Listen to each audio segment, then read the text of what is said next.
The morning Garrett left, Scarlett woke to cold sheets and an empty space where promises had once lived.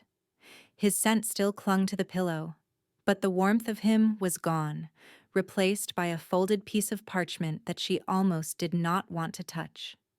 She knew before she read a single word what it would say.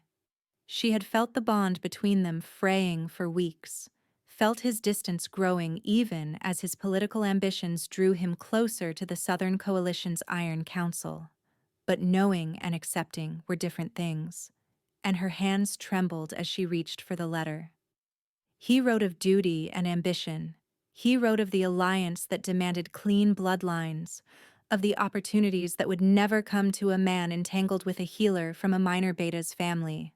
He wrote that he hoped she would understand, that the child she carried would be better off without the complications of his rise, that she would find happiness with someone else. The words were carefully chosen, reasonable, utterly hollow. He had crafted his abandonment into something that sounded almost noble, as though leaving his pregnant bondmate was merely a difficult decision made for the greater good rather than a betrayal of everything they had built together.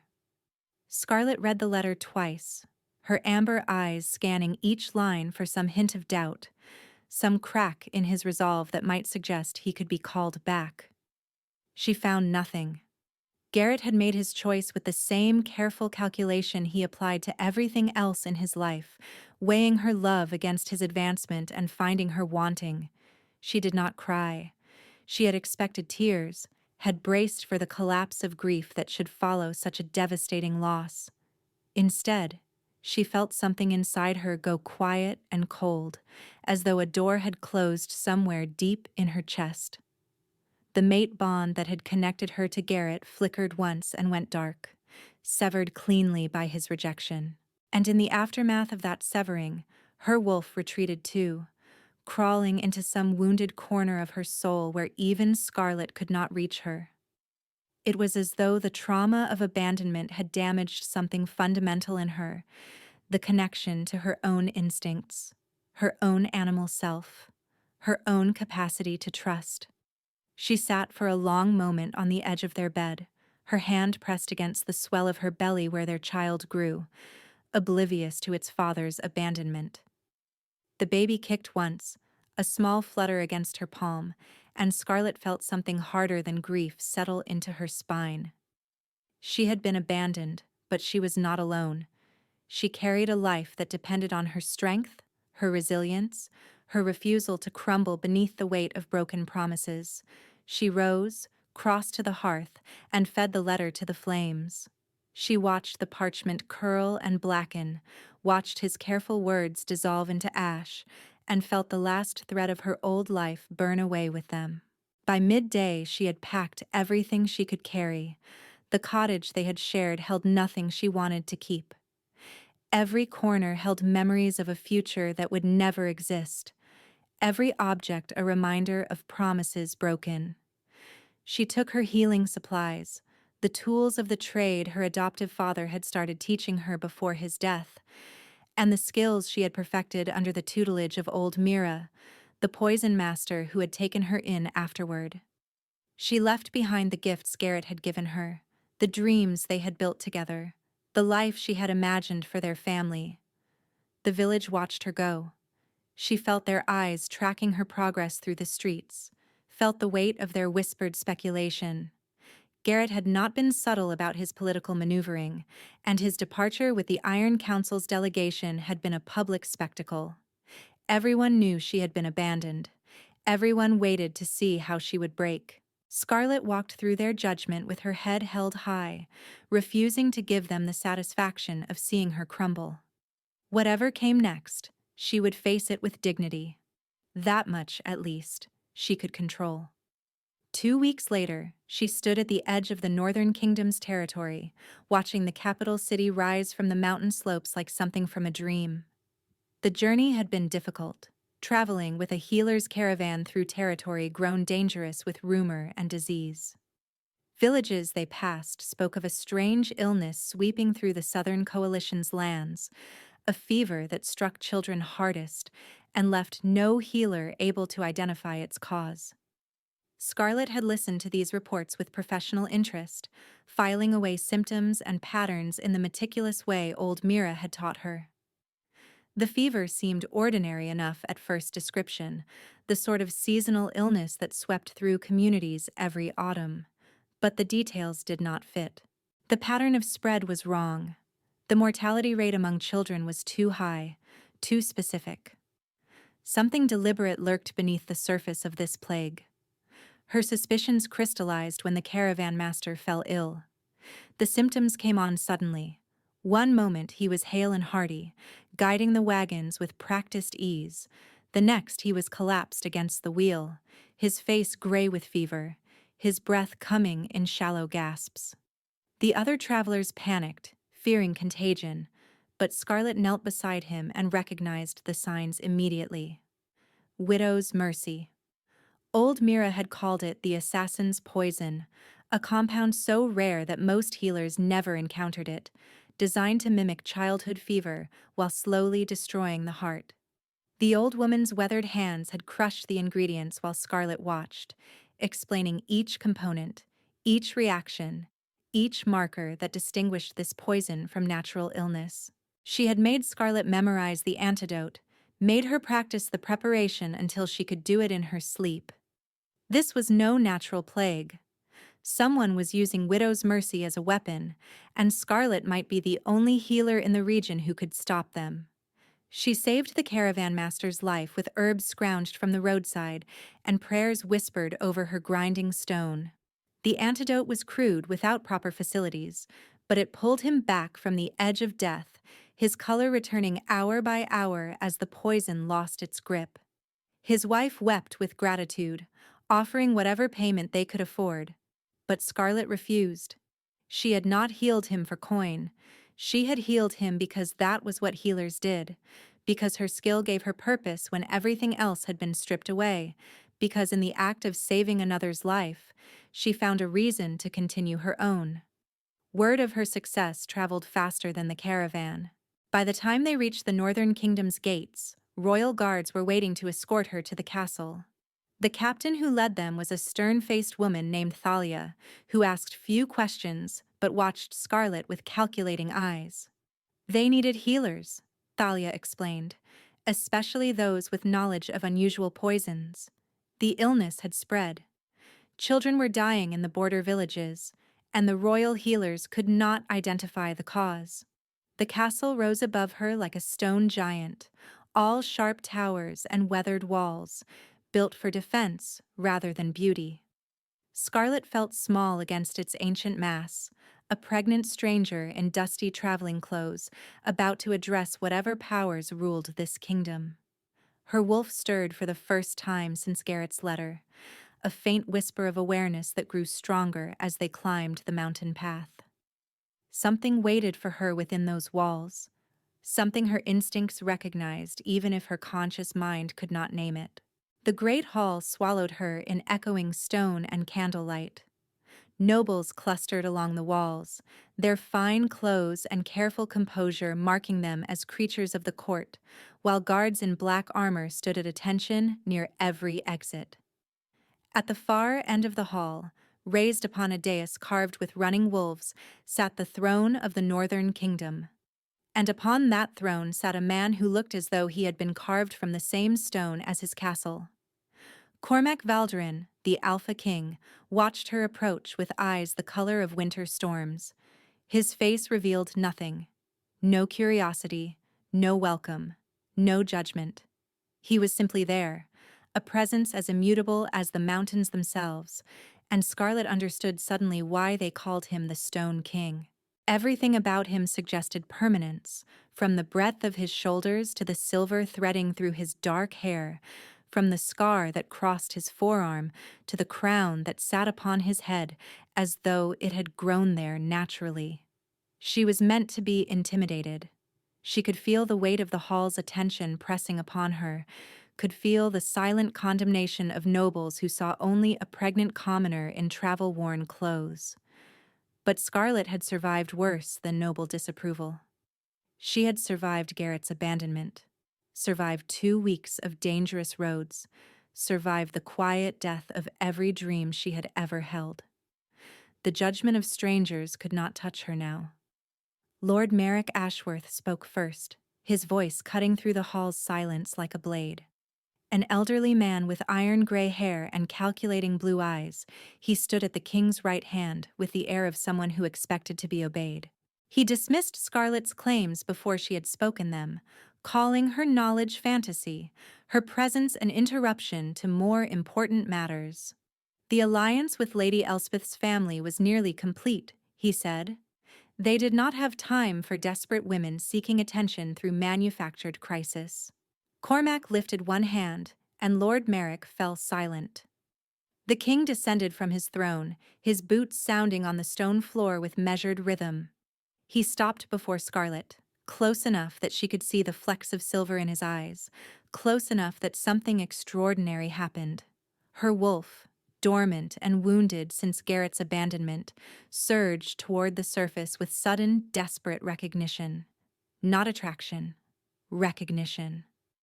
As though some part of her had always known this man, had been waiting for him through all the years of wrong choices and broken promises.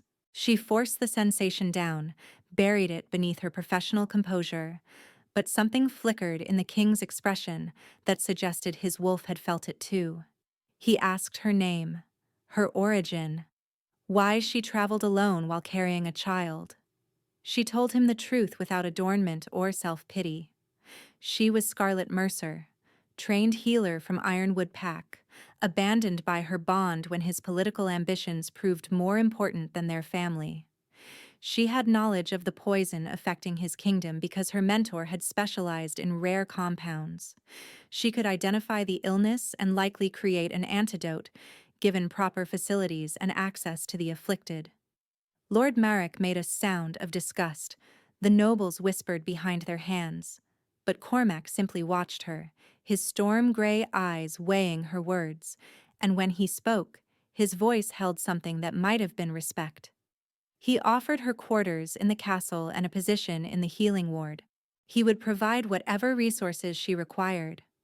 In return, she would save his people if she could.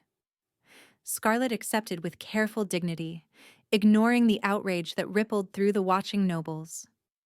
She had not come here seeking royal favor.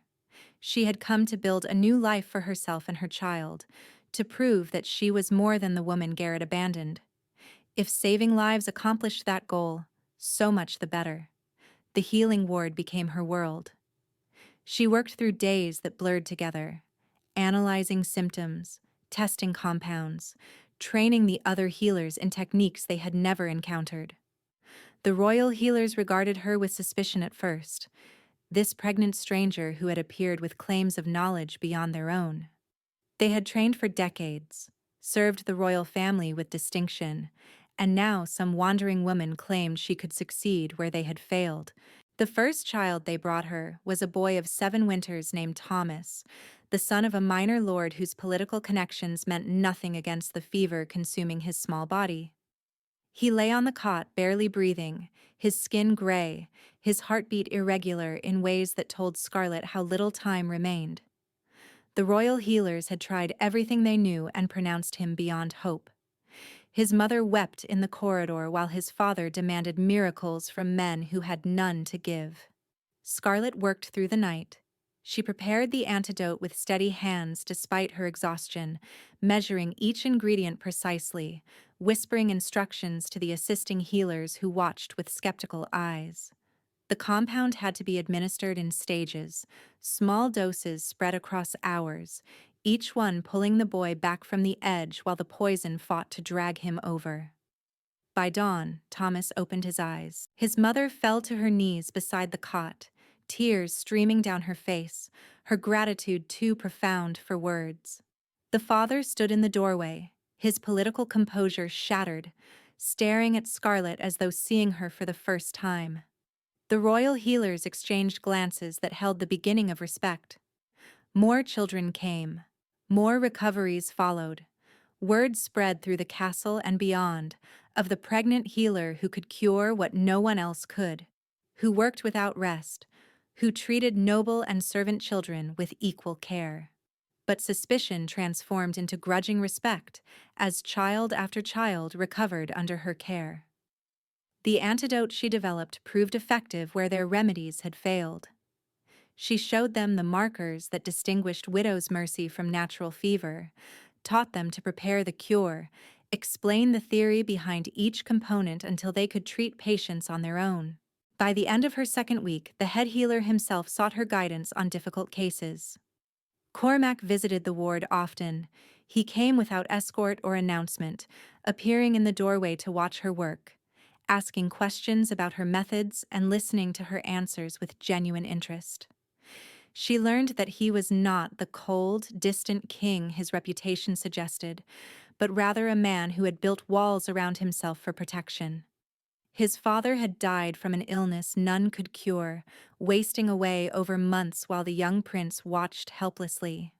His mother had followed, consumed by grief, finding no reason to live without the man she loved. His first intended had sold his secrets to enemy pacts for political advancement, teaching him that even those closest to him could not be trusted. Every loss had taught him to need less, feel less, trust less.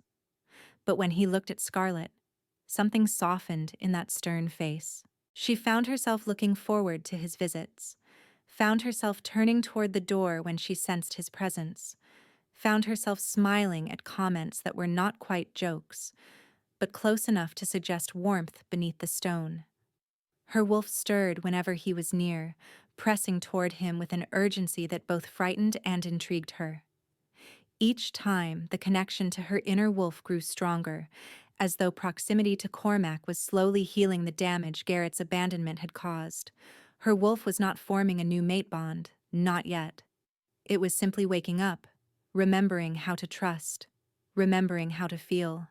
She could not afford another connection, another attachment, another opportunity for abandonment. Garrett had taught her what happened when you trusted a man with your heart, but Cormac was nothing like Garrett. She saw it in the way he listened when she spoke, the way he deferred to her expertise without condescension, the way he asked about her child with gentle curiosity rather than calculated interest. Garrett had valued her for what she could provide. Cormac seemed to value her for who she was. The night she found him in the castle gardens, she had been walking to clear her thoughts after another long day.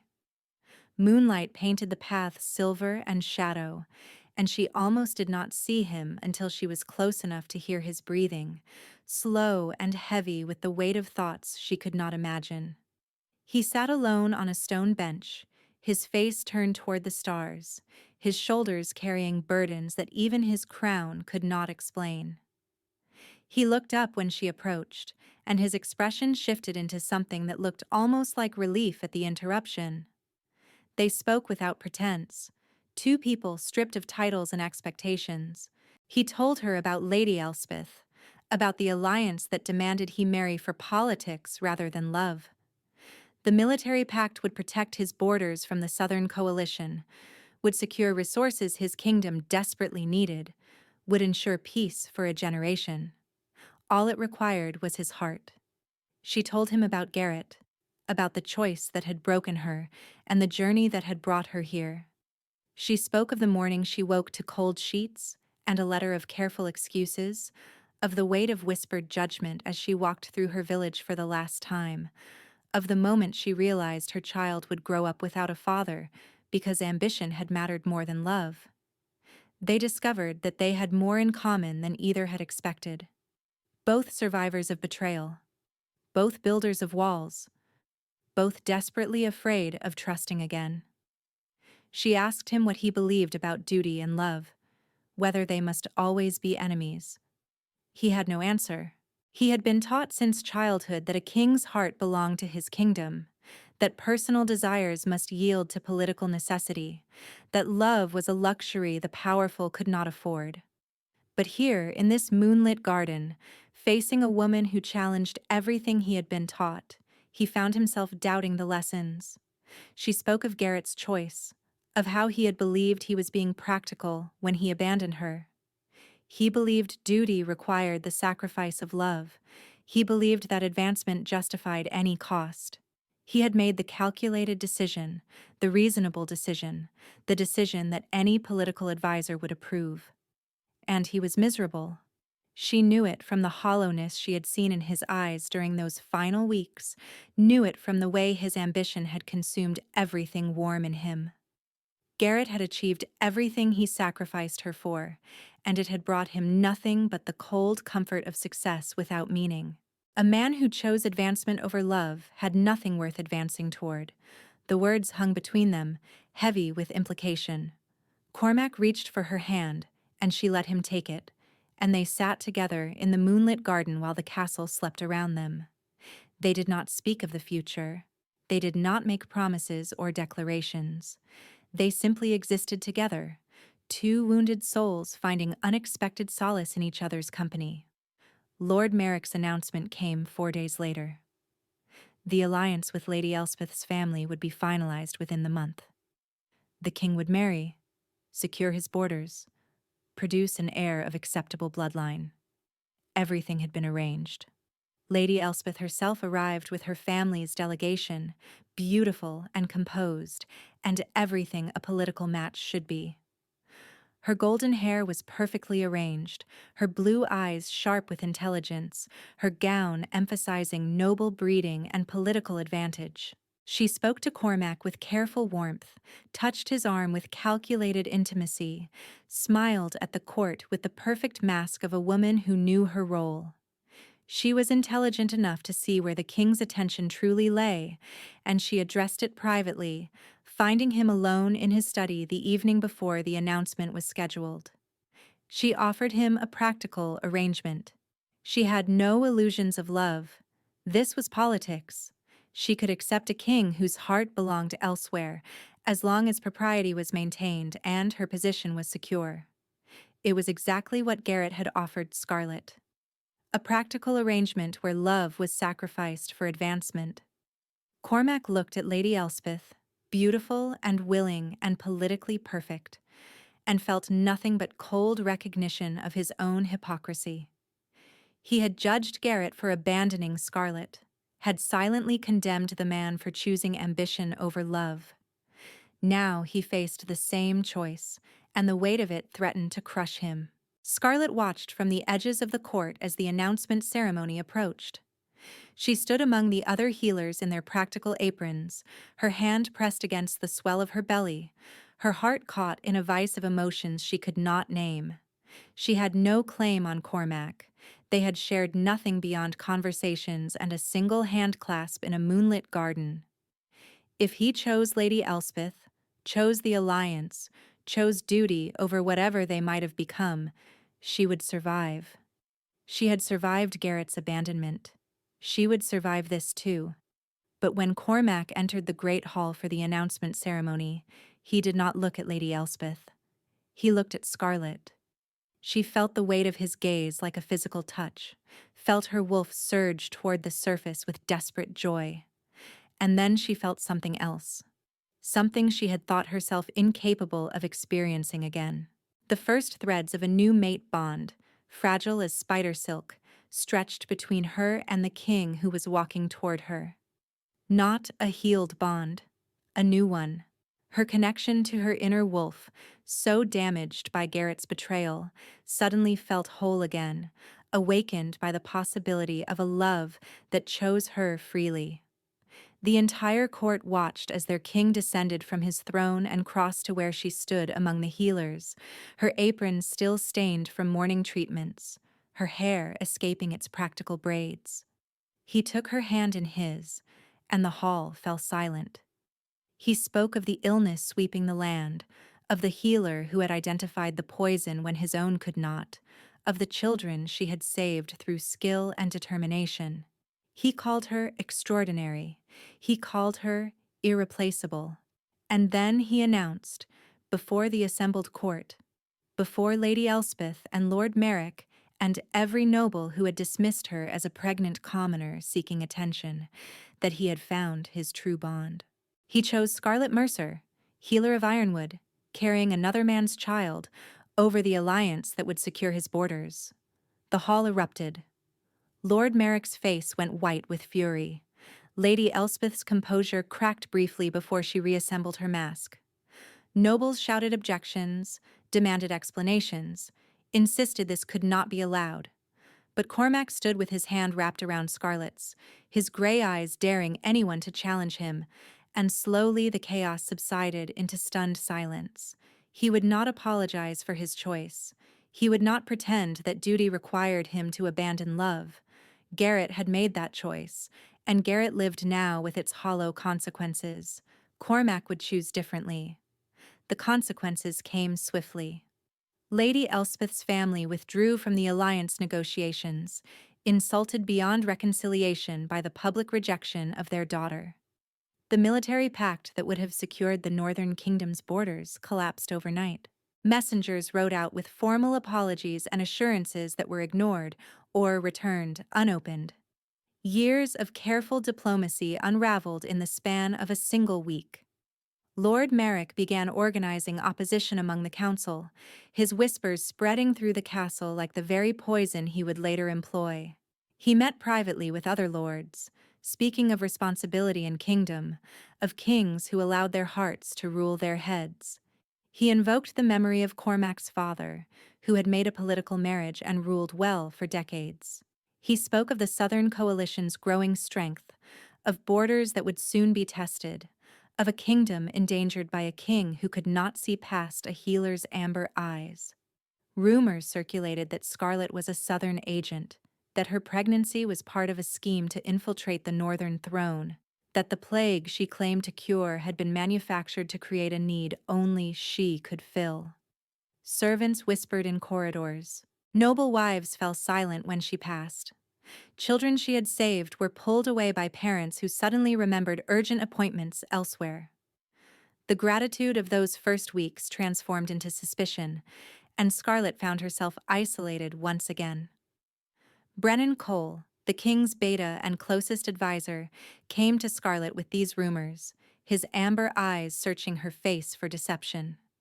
He had served Cormac for 7 years, fought beside him in wars that left scars across his dark skin, trusted him with a loyalty that brooked no questioning. But he saw the political disaster unfolding, saw his king destroying alliances that had taken years to build, and he needed to understand why. She told him what she had told Cormac. The truth, without adornment or defense. She had not asked to be chosen. She had not manipulated or schemed or planned any of this.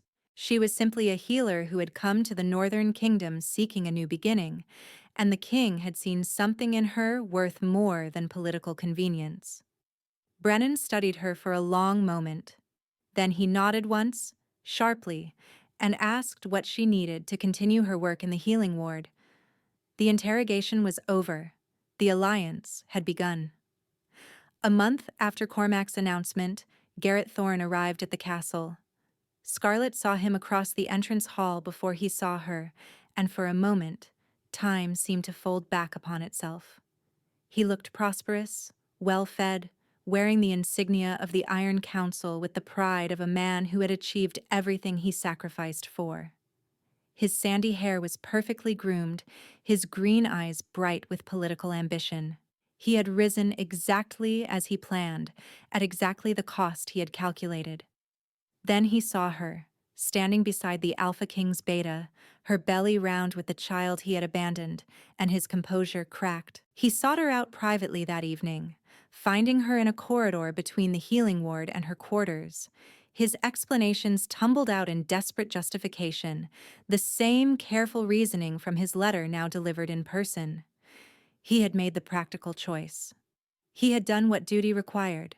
The Iron Council demanded clean bloodlines, and their support was essential to his advancement. Surely she could understand that sometimes love must yield to larger considerations. Scarlet listened without expression. When he finished, she asked him one question. Was he happy? The silence that followed was answer enough. His position was secure, his advancement assured, and the hollow look in his eyes spoke of a wound that would never heal. The bond he had severed still pulled at him, still haunted him in quiet moments, still reminded him of what he had thrown away for the cold comfort of political success. She told him she hoped he would find peace. The words were not forgiveness, not yet, but they were release. She had no room for him in the life she was building, no energy to spare for hatred or bitterness. He was simply a man who had made a choice, and now he lived with its consequences. She walked away without looking back, and behind her, she heard him draw a shattered breath. Garrett remained at the castle. His diplomatic mission required it, or so he claimed, though the Iron Council's business could have been concluded in days. He lingered instead, attending court functions where he was not needed, walking corridors that took him past the healing ward, finding reasons to be wherever Scarlet and Cormac might be found together. He watched them from across the great hall one evening, the king leaning close to hear something Scarlet said, his stern face softening into something that looked almost like tenderness. He watched Cormac's hand find the small of her back, protective and possessive, watched Scarlet lean into the touch without hesitation. He watched the king laugh at something she said, actually laugh, and heard the whispers of courtiers who had never seen such warmth from their stone king. This was what he had thrown away. Not just a woman, but the possibility of becoming someone capable of that kind of love. The realization settled into him slowly, like poison working through the blood. The poison spread faster. Several of Lord Merrick's political allies fell ill, then a kitchen servant, then a noble child. Scarlet worked without rest, training other healers, preparing antidotes, fighting the tide of illness that seemed to grow worse each day. For every patient she saved, 2 more arrived. The compound worked, but only if administered in time, and the illness moved too quickly, struck too randomly, as though it had learned to evade her defenses. She spent 4 nights studying the pattern, mapping cases across the castle, noting which areas were affected and which remained untouched. The answer emerged slowly from the data, a terrible certainty that made her stomach clench with dread. The poison was not spreading naturally. It was being distributed through the castle's water supply, targeting specific cisterns that served particular areas.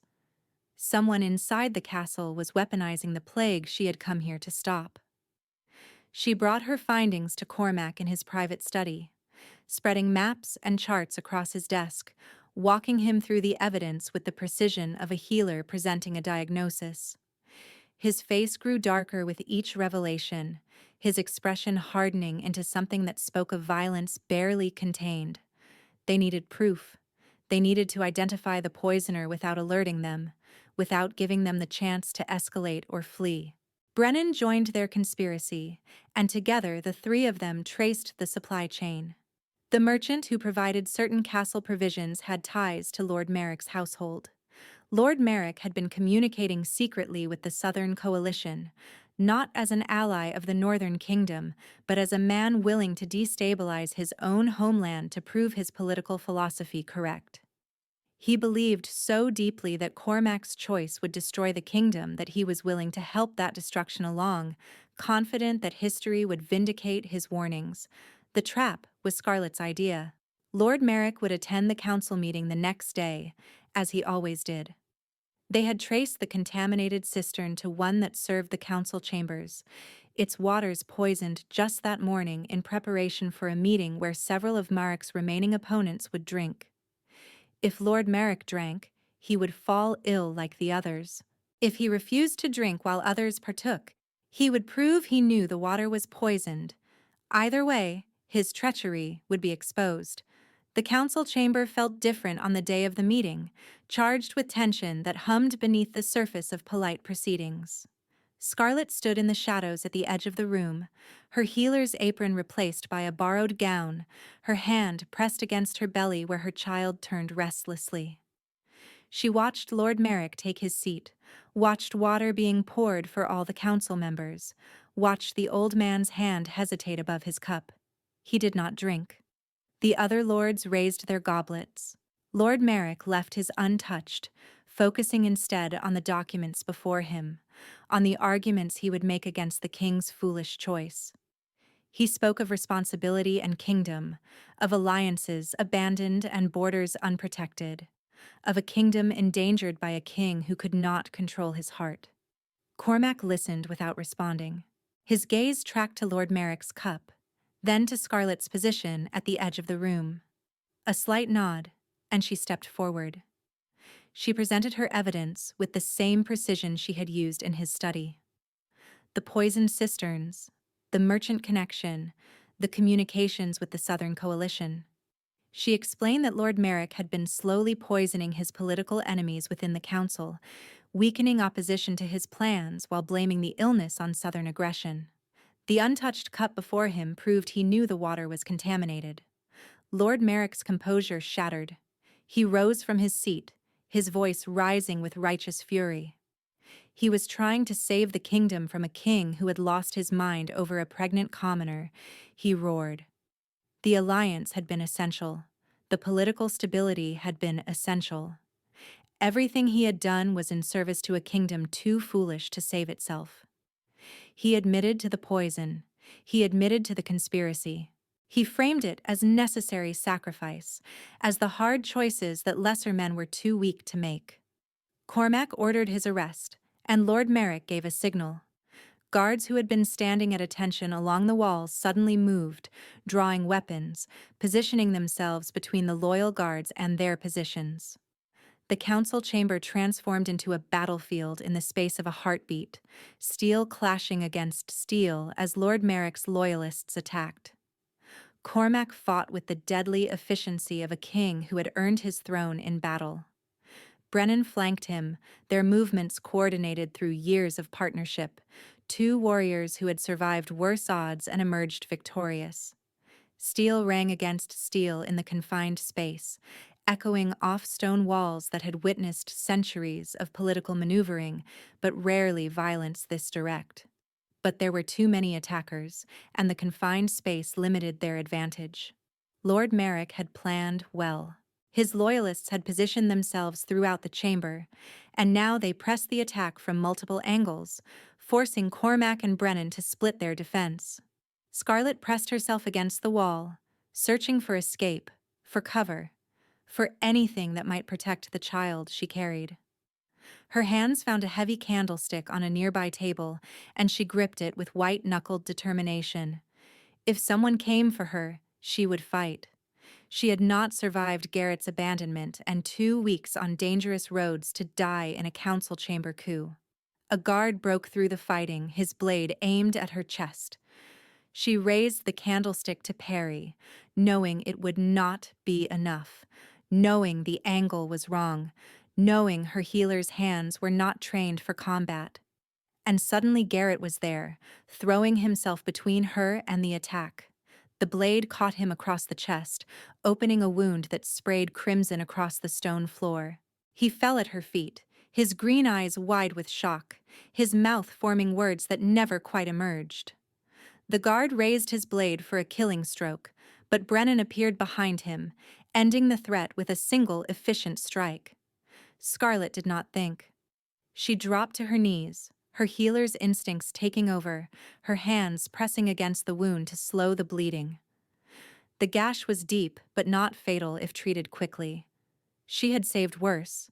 She would save this. Garrett looked up at her with something that might have been gratitude, might have been apology, might have been the love he had abandoned when it demanded too much. Blood bubbled at the corner of his mouth as he tried to speak, tried to explain, tried to justify choices that could never be justified. He told her he was sorry. He should have been brave enough to choose her when he had the chance. He had watched the king announce his decision, had watched Cormac choose love over duty, and had understood for the first time exactly what his own cowardice had cost him. He had spent weeks in this castle watching the life he threw away unfold before his eyes, and when the guard moved toward Scarlet, something had finally clicked into place. She told him to save his breath. She told him he was going to survive. And as she worked to save his life, she found that she forgave him, truly and completely. not for his sake but for hers, because carrying his weight had grown too heavy, because she understood now that some people simply were not brave enough for love. She forgave him and watched the tension drain from his face as he finally believed it.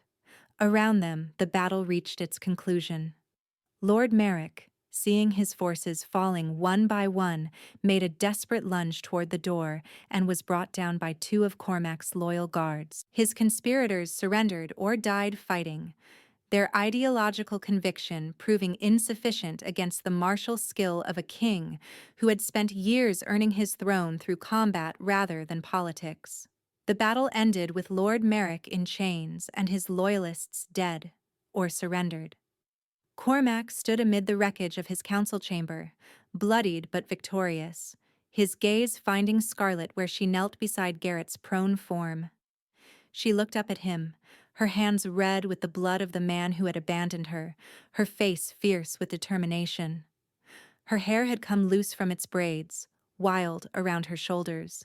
Her borrowed gown was ruined, and she knelt in the chaos like a warrior queen, saving a life while a battle raged around her, refusing to let even her enemies die if she could prevent it. Cormac felt his heart crack open just a little wider. Lord Merrick's trial lasted 2 days.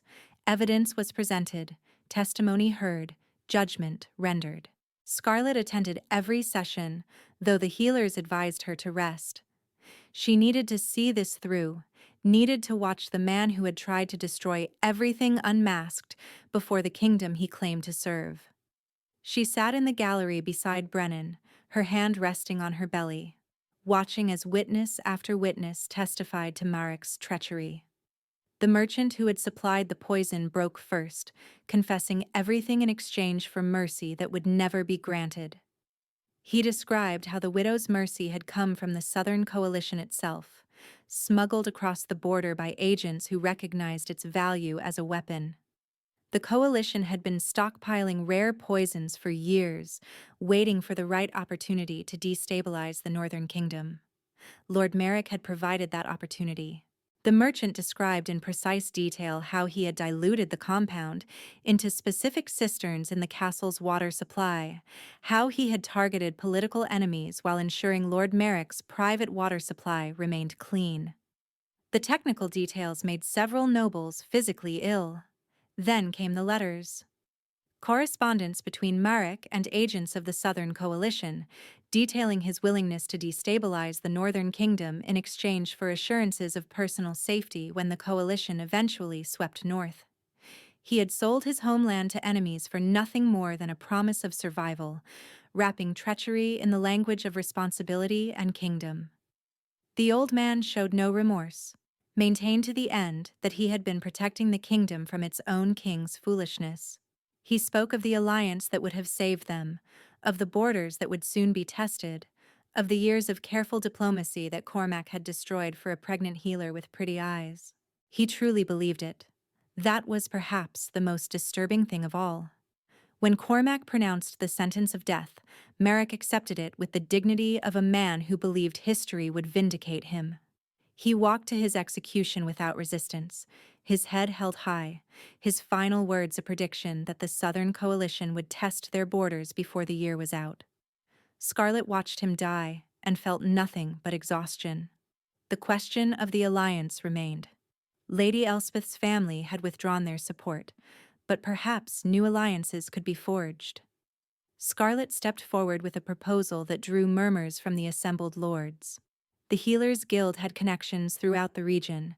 They could offer medical aid to any pack that joined a defensive coalition, sharing knowledge and resources, treating illness and injury regardless of political affiliation. Healing instead of marriage as the foundation of alliance. The lords considered this unusual suggestion from their king's unusual bond. Several recalled how their own children had been saved by Scarlet's antidote. One lord stood and spoke of his daughter who had been given up for dead before the pregnant stranger worked through the night to save her. Another mentioned his son, his voice cracking with emotion he could not quite control. They had dismissed Scarlet as a common woman seeking royal favor. They had been wrong. The vote was not unanimous.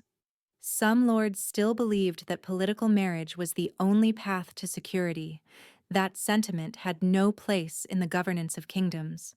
But the majority saw what Scarlet offered. Not just her personal skills, but a new way of thinking about alliance and connection. Within 2 months, alliances began forming. The Rivervale Pack came first, their territory bordering the Northern Kingdom to the east, their healers eager to learn the techniques that had saved so many children. The Mountain Hold Pack followed, their isolated position making them vulnerable to Southern Coalition raids. Their alpha grateful for any ally who did not demand his daughter in marriage as the price of protection. The Thornwood Pack joined last, won over not by politics, but by the fact that Scarlet personally traveled to treat their alpha's ailing mother when no other healer would make the dangerous journey.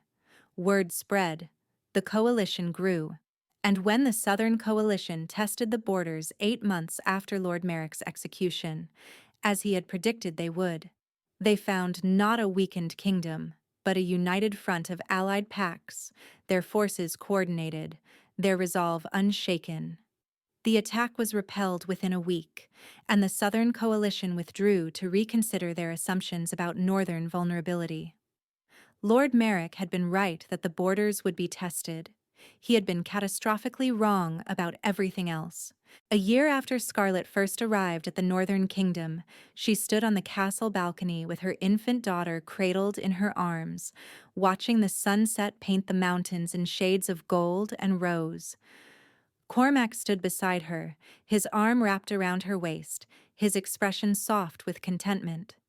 The child was not his by blood, but he loved her with the fierce devotion of a father who had chosen his family rather than inheriting it. He had made his choice in front of the entire court, claimed Scarlet and her child when claiming them meant losing everything. The choice had nearly destroyed him.